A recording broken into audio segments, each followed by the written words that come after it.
ladies and gentlemen. And firstly, I think I want to thank you for the stretching. I was feeling a bit nervous, and now I think, standing in front of experts and industry, you've managed to build an exciting wildlife economy, and with the work that you're doing here, I think I'm very excited. Myself being a historian, and I'm one of the people that would then come to you like years later and ask for some, for some interviews, some insights into how you experienced, how you built that enterprise, and how you're fared in that wildlife economy.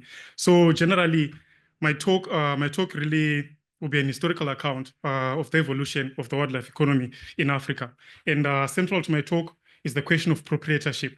The ownership, considering that wildlife economy in Africa has always has followed the development of alienation. It has always been somewhat there've been elements of alienating local people in essence. And so wildlife utilization for me is, from a historical perspective, has evolved, from being utilized by missionaries and also being utilized, by early explorers, and also then to be utilized by the colonial administrators, in subsidizing their activities. And that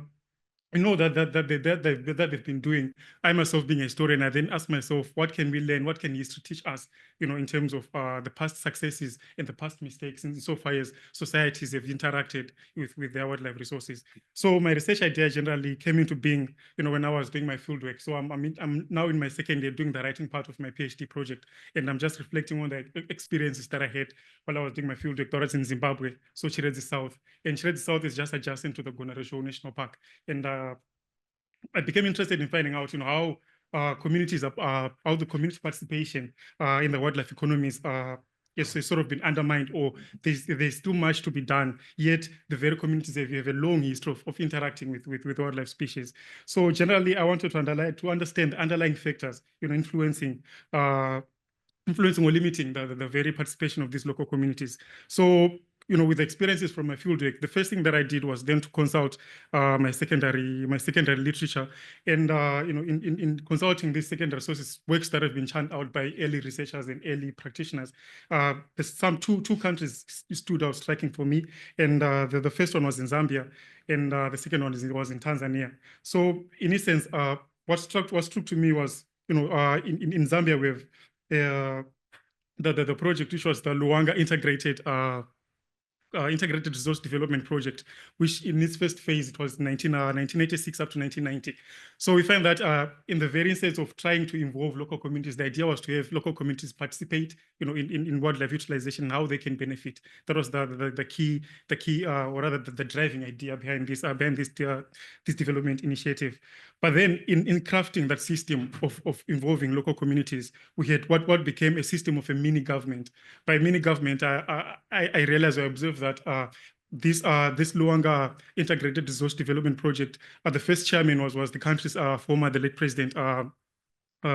president, it was the late President Kaunda, and then he was also advised by renowned doctor.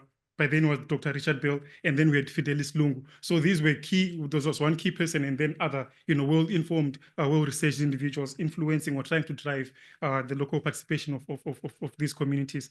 And in having these individuals, they were then supported by another layer of yet another influential individuals, spanning from the government up to the local government and even up to the community, to the chiefdom levels. But then what this then created was a system of a mini government that I said. And the downside of it was it started to sort of consume as much finances that were being generated by this wildlife development project, to a point that they consumed something like 60% of the revenue that was generated. That was still in the initial phases.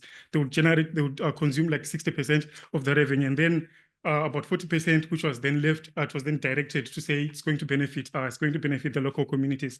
But then in the idea of crafting, this beneficiation scheme, we then had another layer of local, which we call the local leadership subcommittees. So these again are other individuals which will then assume ownership or assume control, or at least assume better understanding about how the community would want to develop. So they would do the decisions on behalf of the communities. But at the end of the day, there was inadequate community involvement in the whole system. It was a typical top-down approach that will take place in in Zambia. So, naively understanding these as having been occurring in Zambia, so it helped me to understand then, what I was seeing in my fieldwork, and then cross-referencing to some of the historical reports that were published by.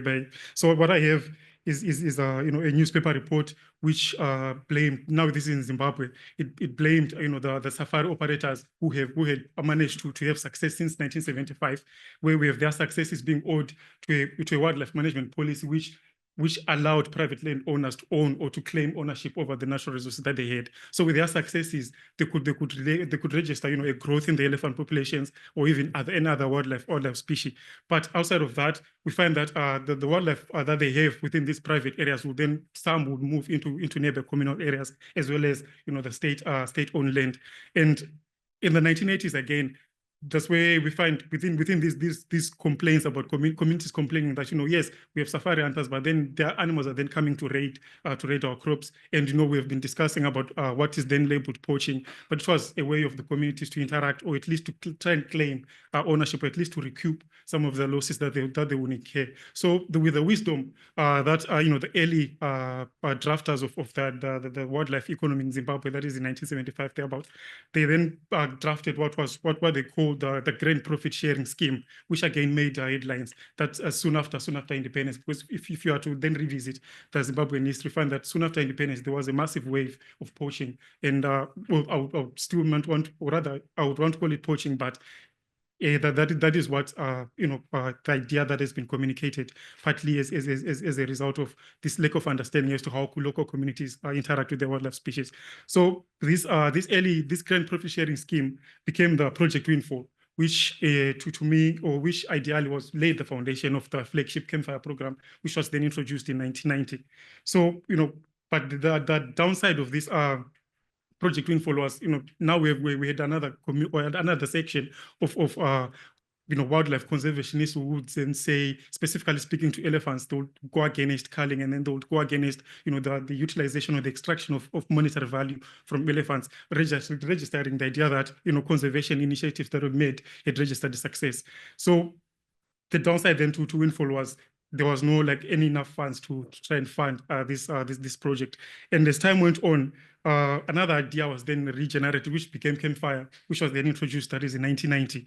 And in its structure, the Campfire was mainly hinged on the rural development committees, which would then create a system or a veneer of having local communities gaining sort of benefiting from their wildlife resources, but through the rural district councils.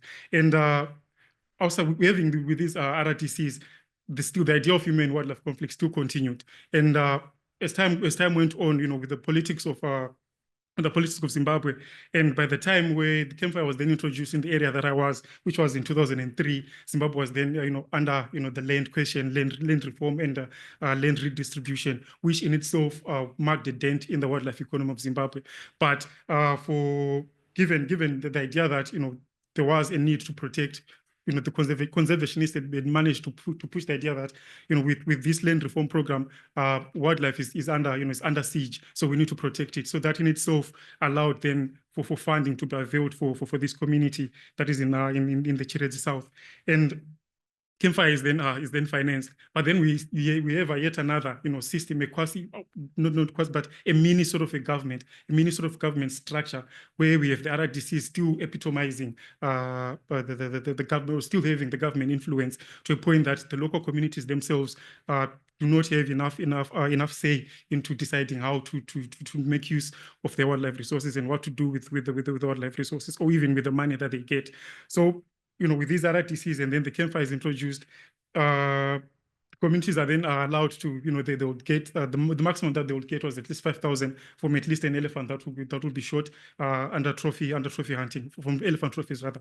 And with that 5,000, it was for this RDCs and the Campfire communities to then decide what to do with the communities. And one of the remarkable things that they managed to do, at least, was to allow for communities to then they'll buy tractors, and then they'll also invest in a local grinding mill, which for them benefited, or was a benefit for them. But then came in another issue of partnerships.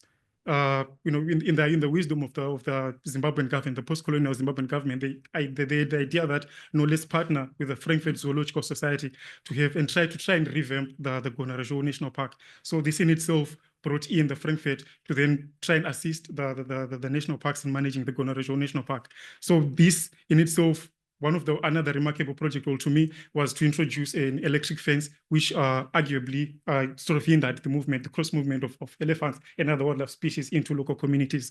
But by having an electric fence, it meant that the campfire proceeds, or at least the elephants that could be alienated in terms of their movement and be exploited through campfire, it put a halt to that. So in essence, the campfire was registering the successes declined because there was no longer that movement or that interaction that was there previously. So for the local communities, they were saying now, yes, we have a fence and the elephants are no longer moving into our communities, but the benefiting scheme, we are no longer benefiting. What we're just having is, that outside of that fence, there is a booming elephant population, yet we are not benefiting from that.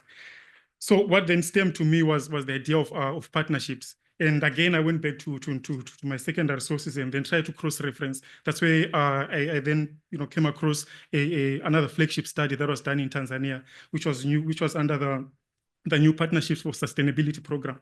So in essence, this study was trying to assess how would partnerships inform, partnerships similar to how the Zimbabwean government through the Parks Department had partnered, with the Frankfurt Zoological Society. How would such partnerships allow or at least enable local communities to at least benefit from their wildlife resources? So what you have there are like bars, which and then from the top right, or the top left for you, it's a control area where there was no partnership, which was introduced for that area, and on the middle part it's a simpler form of partnerships, and then on the bottom part is like a more complicated. I listened earlier on, there was a presenter from Tanzania who mentioned that they are complex. The wildlife economy in Tanzania is very complex. So this in itself speaks to the idea that Tanzania had complex, what we call complex partnerships. But in having these complex partnerships, from the green that you're seeing, the more greens on the bottom graph, it shows that at least communities who were able to understand what is happening in their wildlife economy, that there is a wildlife economy that they are supposed to participate, or that they can participate in.